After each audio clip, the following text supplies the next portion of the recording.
Hello, welcome to Comic Tropes. I'm your host, Chris. Back in December, I picked up Nightwing number 87 by writer Tom Taylor and artist Bruno Redondo. It's a fascinating piece of comic book storytelling. It's a simple story of Nightwing chasing down some criminals that kidnapped his dog, but it does something unique. Across all 22 pages, it's one sprawling image, no panel breaks. Instead, Redondo guides the reader's eye through multiple illustrations of Nightwing. He's climbing up ladders, swinging across rooftops, fighting bad guys. It's a unique method of following action and portraying motion in comics, and that's what I want to talk about today. I think that you'll like it. It's a little more technical than some, but if you've ever been curious about different ways that artists have to present motion in comics, well, this is the episode for you, so let's get into it. An artist from Spain, Bruno Redondo has been working in comics for over 10 years, but his current run on Nightwing has really started catching my eye thanks to Redondo's innovative covers. Issue 83 used the concept of multiple versions of Nightwing moving across the cover with a fixed environment. And issue 87 was a storytelling experiment that took it to the extreme. From page 1 through the end, there are no panel breaks. That said, Redondo does take advantage of vertical and horizontal architecture to help delineate his storytelling. But the reader's eye is not being guided across the page in the typical left to right and up to down for each individual page. Instead, the reader's eye is guided to follow the actions of Nightwing. The environment continually tracks to the right as though it was a tracking shot in film, an invisible camera rolling to the side on a set of tracks. It just goes on and on and on. The artwork relies on us following the multiple versions of Nightwing as well as his dialogue to form the story. The artist is in complete control of the reader's point of view because of this. Ultimately, there are some perspective cheats. Every 2-page spread has a new invisible vanishing point, but that's rarely emphasized because of exactly where Redondo has established the buildings in the middle ground. Without any advanced perspective or distractions, it is a breezy read to follow Nightwing across the spread. It makes us feel like we're reading the story that much faster, which helps emphasize the story since it's a quick chase scene. But when we look at this, none of us thinks that we're looking at dozens of clones of Nightwing all running across the city. We read them as one character performing sequential actions. This is not the default way to show action in comics, but of course it has its precedents. What it does not have is an agreed upon name. I now have a bunch of examples of this technique that I'd like to share with you, different ways that artists can portray motion. But what's interesting is there's no consensus on what to call this technique. I've heard it called the De Luca Effect a fair amount after an artist that I'm going to share some art with you about. He's used it very prominently. In his book Understanding Comics, Scott McCloud refers to a polyptych. I'll explain that shortly. And there's comics theorist Neil Cohn, who's referred to it as reduplication. Let's talk about the technique itself. One of the best ways to understand comics is to read Scott McCloud's award-winning 1993 nonfiction book titled Understanding Comics. He discusses many aspects of how comic storytelling works, but one interesting element is his discussion on how the human mind sees the interstitial space between art panels and intuitively understands that this represents time passing. In film, all of the still frames are lit up across one area, and we see them projected to show a story that uses time to show the differences. In comics, we can't draw image upon image, so we use space. From the early days of comics, some stories have used very straightforward layouts, and other artists have experimented with panel-to-panel storytelling. The earliest comics to play with these ideas include comic strips that were shown in newspapers. For instance, Winsor McCay's Little Nemo in Slumberland would play with surreal layouts since the stories took place within a dream. But he also used what Scott McCloud calls a polyptych in this strip from 1926. Across 3 panels, we see the same environment, but the images of Nemo making his way across the lake are divided by panel gutters.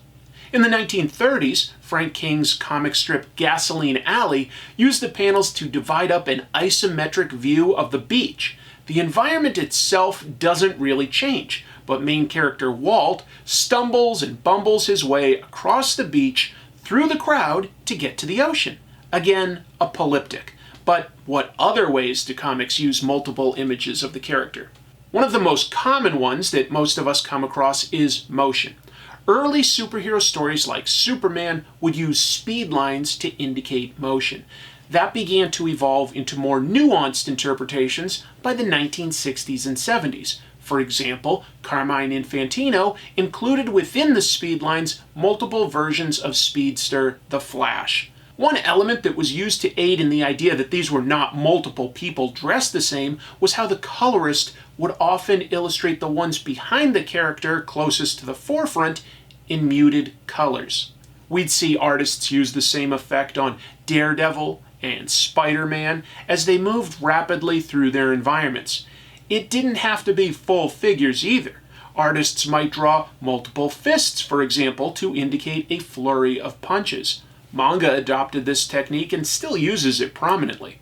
A pioneer of this technique was Gene Colan. While he drew superhero books, he had a lush illustration style that was unique for its day. It wasn't completely in the house style that Marvel and DC asked their artists to aim for. According to Scott McCloud, this is because Colan was a fan of film and noticed how the images would blur when moving fast enough. He attempted to replicate that.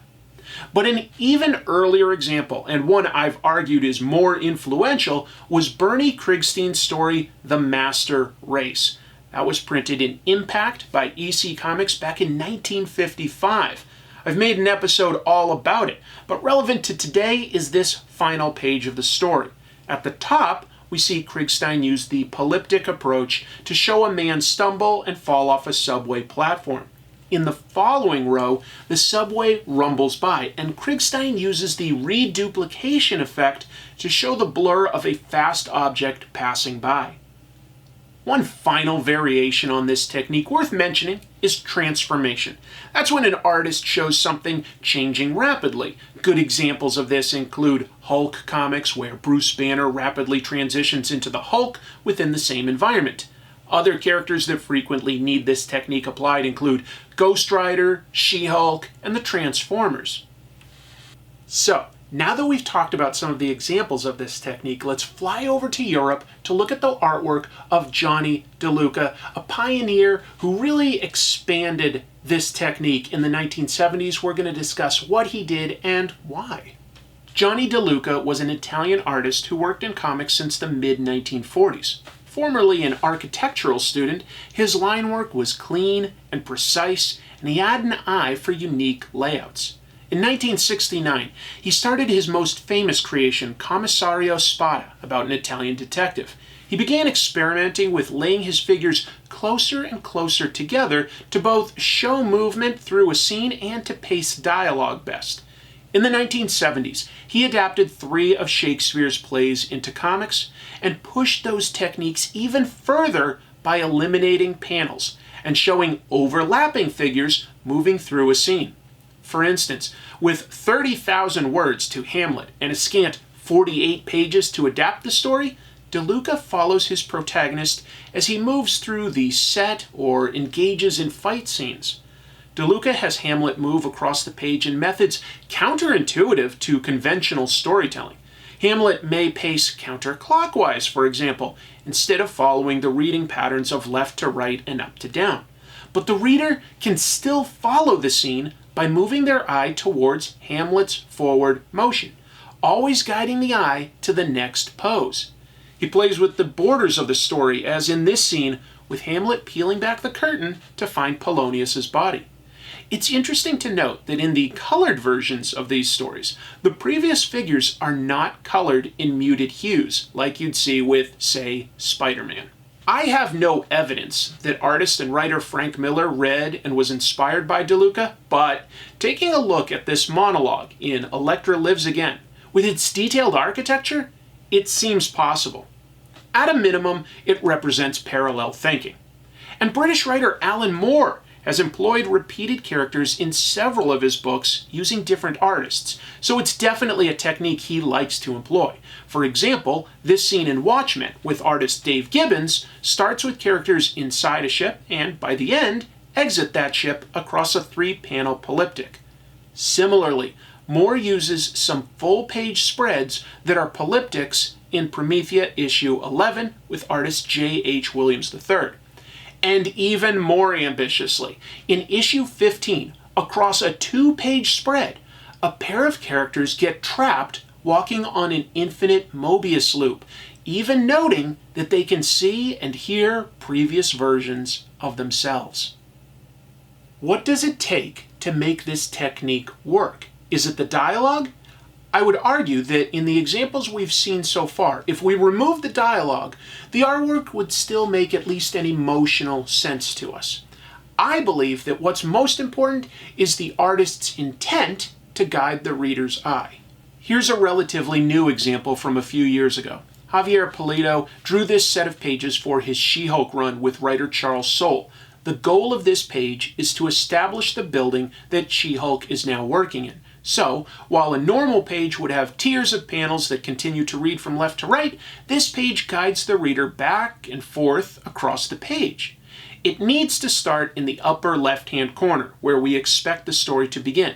But then, if we follow the motion of the character, we intuit that the next illustration of She-Hulk represents the same character, and the pose makes sense considering the context we've already absorbed. And that context continues to inform what we come to expect as we follow the direction of the character. A very similar example can be found in Pax Americana by writer Grant Morrison and artist Frank Quitely. I break that one down in more detail in my episode about Quitely's artwork. So, when we watch Nightwing's Adventure with art by Bruno Redondo, we can understand that these techniques have existed before, but this still represents a storytelling achievement to use the technique on this scale. The only examples I can find that come close to comparing come from outside of comic books.